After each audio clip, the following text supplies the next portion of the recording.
നമുക്കൊരു ചാനൽ ചെയ്താലോ? എൻ്റെ 2 കുട്ടി സബ്സ്ക്രൈബേഴ്സ് കുറേ ദിവസമായി പറഞ്ഞു ഒന്ന് ചാനൽ ചെയ്യോ എന്ന്. അപ്പോൾ നമ്മൾ അവരെയും കൂടി പരിഗണിക്കണമല്ലോ.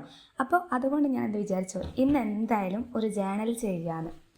ഓക്കെ, ഇനിയിപ്പോൾ ചാനൽ എന്താണെന്ന് അറിയാത്തവർക്ക് വേണ്ടി പറഞ്ഞുതരാം. നമ്മുടെ ഡെയിലി ലൈഫിൽ എന്തൊക്കെ നടന്നെന്നുള്ളത് നമുക്ക് എഴുതി വെക്കാനുണ്ടാക്കിയ ഒരു പുരോഗമിച്ചൊരു ബുക്ക്. നമ്മൾ സാധാരണ ഡയറി എഴുതും, ഡയറിയിൽ നിന്ന് കുറച്ചും കൂടി ന്യൂജനായിട്ട് എഴുതാൻ നമ്മൾ ഉപയോഗിക്കുന്നൊരു മെത്തേഡ്. അങ്ങനെ സിമ്പിളായിട്ട് പറഞ്ഞുതരാം കേട്ടോ. കൂടുതൽ ഇതിനെക്കുറിച്ച് പറയാനുണ്ട്. പിന്നെ നമ്മുടെ സ്പെഷ്യൽ മൊമെൻറ്റ്സ് ഒക്കെ നമുക്ക് ജേണലാക്കി എഴുതാം. പിന്നെ ഇതിന് പ്രത്യേകിച്ച് ഒന്നുമില്ല. നമ്മുടെ വീട്ടിൽ നിന്ന് കൊണ്ടുവരില്ലേ, വീട്ടിൽ നിന്നല്ല, കടയിൽ നിന്ന് കൊണ്ടുവരുന്ന ഷോപ്പിംഗ് കടയിൽ നിന്നൊക്കെ കൊണ്ടുവന്നില്ലേ, കാർബൺ അല്ല, ഒരു കോഫി കളർ പേപ്പർ, അത് മാത്രം മതി. ബാക്കിയൊക്കെ ഞാൻ എൻ്റെതായ രീതിയിൽ ചെയ്തതാണ്. സെപ്റ്റംബർ മന്തിലേക്കുള്ള ചാനലാണ് സെറ്റ് ചെയ്തിട്ടുള്ളത്. അതിലേക്കുള്ള ഗോൾസാണ് ഇപ്പോൾ ഞാൻ എഴുതിയിട്ടുള്ളത്. സബ്സ്ക്രൈബേഴ്സിനൊക്കെ കൂട്ടുക, വീഡിയോ ഒന്ന് സെറ്റാക്കുക എന്നുള്ളതാണ്. അപ്പോൾ യൂട്യൂബൊക്കെ ഒന്ന് റെഡിയാക്കാൻ നിങ്ങളെല്ലാവരും സഹായിക്കുക. പിന്നെ എൻ്റെ ഹെൽത്ത് പരമായിട്ടുള്ള കാര്യങ്ങളുമാണ് റെഡിയാക്കാൻ ഞാൻ ഉദ്ദേശിച്ചത്.